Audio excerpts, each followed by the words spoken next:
नमस्ते.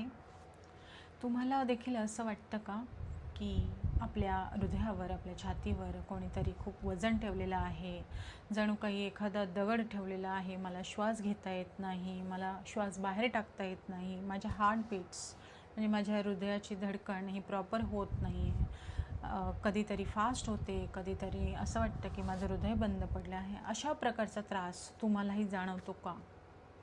तर आत्ता मी तुम्हाला एक छोटीशी स्टोरी सांगणार आहे. स्टोरी नाही तर ॲक्च्युली हे रिअल गोष्ट आहे.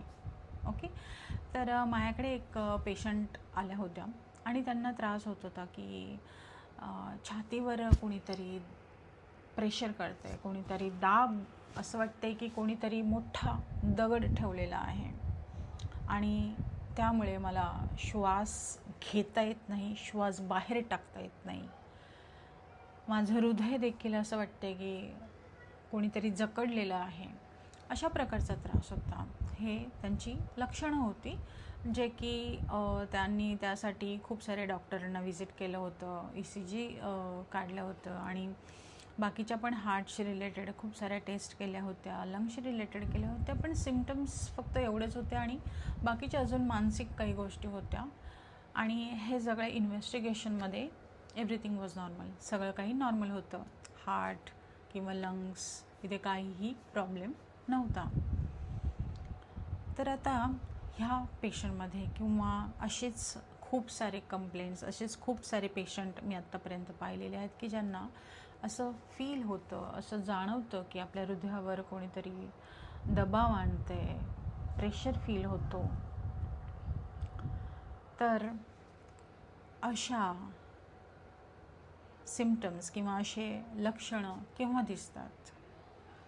जेव्हा आपल्या काही भावना अनप्रोसेस असतात, आपण आपल्या काही भावना व्यक्त करू शकत नाही, आपल्या काही इमोशन्स अनहील्ड असतात, बऱ्या होत नाहीत काही इमोशन्स, कुणीतरी आपल्याला हर्ट केलेलं असतं, अगदी आपल्या पास्ट लाईफ म्हणजे आपल्या अगदी लहानपणी म्हटलं तरी पण आपल्याला समजा कोणी हर्ट केलं आहे आणि आपण ते जर रिलीज केलं नाही तरी देखील आपल्या हृदयाच्या ठिकाणी, आपल्या हार्ट स्पेसमध्ये त्या गोष्टी स्टोअर होतात. ओके.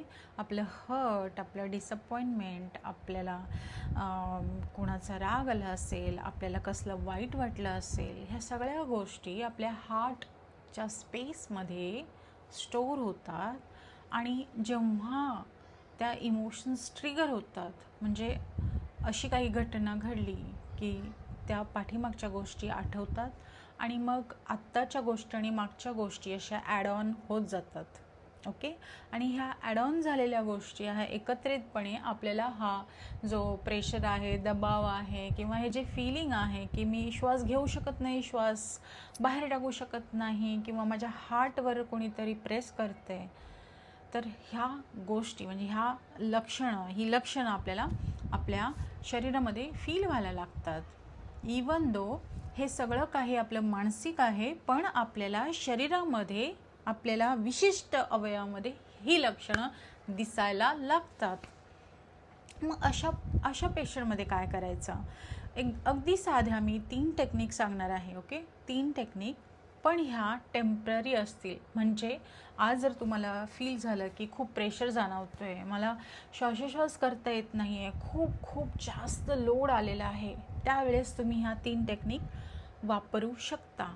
पण प्रॉपर हिलिंग, डीप हिलिंगसाठी तुम्हाला प्रॉपर डॉक्टरांची कन्सल्टेशन करावी लागेल, तुम्हाला तुमची संपूर्ण माहिती द्यावी लागेल आणि औषधं घेऊन ह्या ज्या भावना आहेत किंवा हा जो त्रास आहे तो पूर्णपणे बरा करू शकतो. तर त्या 3 हिलिंग टेक्निक आपण थोडक्यात पाहूया. Okay. First technique is heart breath technique. Okay. त्याच्यामध्ये काय करायचं आहे, जेव्हा कधी आपल्याला असा प्रेशर जाणवेल, खूप हेवीनेस जाणवेल, त्यावेळेस आपले डोळे बंद करायचे आणि हळूहळू श्वास आत घ्यायचा आहे. एक 5 काउंटपर्यंत श्वास आत घ्यायचा आहे आणि 7 काउंटपर्यंत श्वास बाहेर सोडायचे तोंडातून. नाकाने श्वास आत घ्यायचे, तोंडाने बाहेर सोडायचे. आणि ज्या वेळेस आपण नाकाने श्वास आत घेतो आणि तोंडाने बाहेर सोडतो, त्यावेळेस इमॅजिन करायचं आहे की एक व्हाईट लाईट, व्हाईट सफेद पांढरा प्रकाश आपल्या हृदयाच्या ठिकाणी येत आहे आणि आपला सगळा प्रेशर, सगळा दबाव रिलीज करत आहे आणि आपण त्या आपल्या तोंडातून तो सगळा प्रेशर रिलीज करत आहोत. जस्ट इमॅजिन करायचं आहे. ओके, हे इमॅजिनेशन करायचं आहे. फक्त इमॅजिन केलं तरी देखील आपल्याला फायदा होतो. तर असं साधारण 3 वेळा करायचे. 5 वेळा श्वास घ्यायचे, 7 वेळा श्वास सोडायचे. पण at the same time imagine करायचे की आपल्या अंतरामध्ये, आपल्या हार्टमध्ये एक पांढरा प्रकाश येत आहे आणि तो आपली सगळी दुःख, आपले सगळे इमोशन, आपली सगळी निगेटिव्हिटी हळूहळू वितळवून बाहेर सोडत आहे. ओके, ही स्टेप 1. स्टेप 2 काय कराल? स्टेप 2मध्ये तुम्ही एक स्वतःलाच लेटर लिहायचे.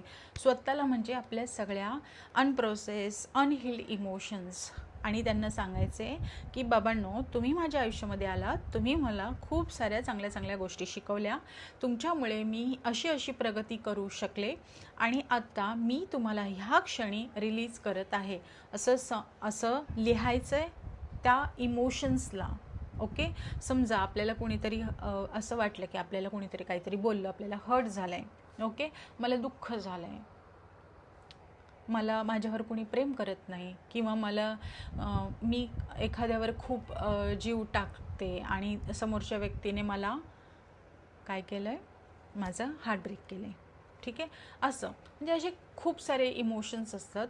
एखादं इमोशन घ्यायचे आणि त्याला लेटर लिहायचे की बाबा रे, थँक्यू सो मच, तुम्हाला असं शिकवलं आहे, माझ्या आयुष्यामध्ये मी हे शिकले आणि आत्ता मी रिलीज करत आहे.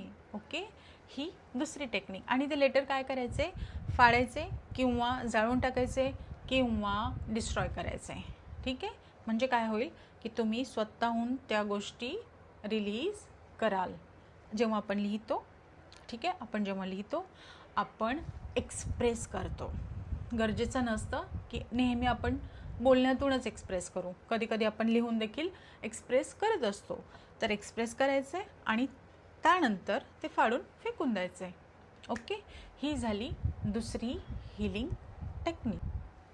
आणि तिसरी टेक्निक म्हणजे डोळे बंद करून इमॅजिन करायचं आहे की हे जे इमोशन्स आहेत त्याच्या विरुद्ध इमोशन्स आपल्याला मिळत आहेत आणि बोलायचे, स्वतःशी बोलायचे, आय डिझर्व बेटर, म्हणजे मी ह्यापेक्षा कितीतरी उत्तम डिझर्व करते आणि मला ह्या गोष्टी मिळत आहेत. जस्ट इमॅजिन करायचे की मी ह्यापेक्षा कितीतरी उत्तम गोष्टींसाठी सक्षम आहे आणि मला ह्या गोष्टी मिळत आहेत. ही झाली तिसरी टेक्निक. अतिशय साध्या सोप्या ह्या 3 टेक्निक आहेत. ओके, जर तुम्हाला हा त्रास होत असेल, खूप त्रास होत असेल, तर तुम्ही ह्या 3 टेक्निक करून बघा. पण ह्या फक्त तात्पुरत्या रिलीफ देणाऱ्या टेक्निक आहेत. जर तुम्ही रोज ह्या टेक्निक वापरल्या तर कदाचित साधारण 1 महिन्यामध्ये तुम्हाला बराचसा फरक जाणवेल.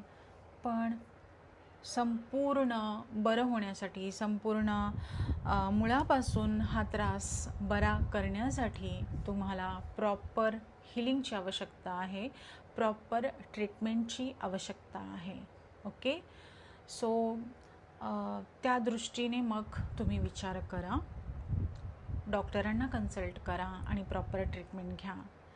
तुम्हाला जर हे असे कंटेंट हवे असतील आणि आवडत असतील तर माझ्या चॅनलला सबस्क्राईब करा, व्हिडिओला लाईक करा.